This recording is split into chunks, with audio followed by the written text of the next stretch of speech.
Hey everyone, and welcome to World Heritage Journey. Today we're at the Acropolis in Athens, Greece. So this is one of the most famous monuments in the entire world. It dates back 2,500 years and it sits on a hill in the middle of the modern-day city of Athens. There's just so much to explore here. I'm really excited to have a look around. Let's go.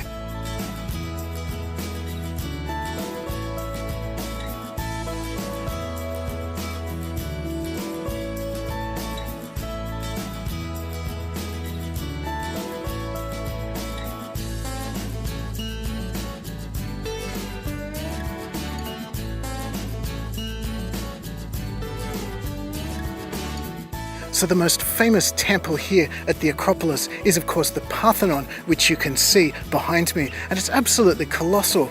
It's built of sparkling white marble and it's about 70 meters long on one side and 30 meters across, 8 by 17 columns. Now it's dedicated to the goddess Athena, who's the patron goddess of Athens, and she actually takes her name from the city, not the other way around, as you might expect.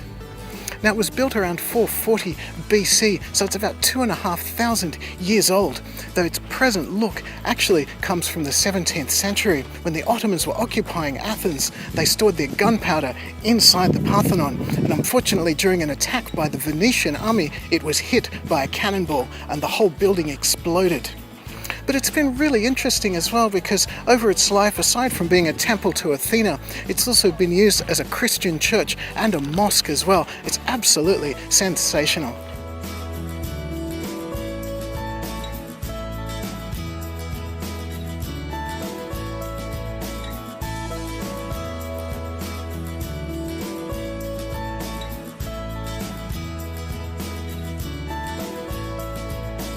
One of the crowning glories of the Parthenon was the incredible marble sculptures and statues that used to decorate much of the exterior and interior of the building.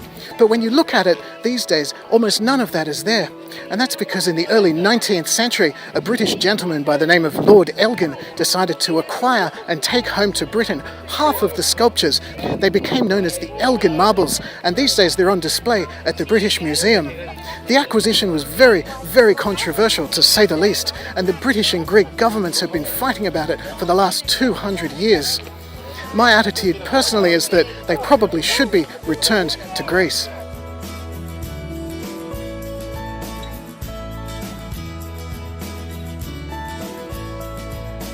So behind me you can see the temple of Erechtheion, and this is one of the newer temples on the site, dating from around 400 BC. And it's quite unusual because it's threefold. It's got one area over here, a central area, and a third one on this side, which is very unusual for Greek temple design, particularly having 3 entrances. Normally they would only have 1 or 2. And it apparently is all to do with Poseidon and his 3-pronged trident and the founding of the city of Athens, which is really interesting. Now, one of the most famous features of the building is the Porch of the Caryatids over on this side, where the columns are replaced by figures of young women. It's really, really beautiful.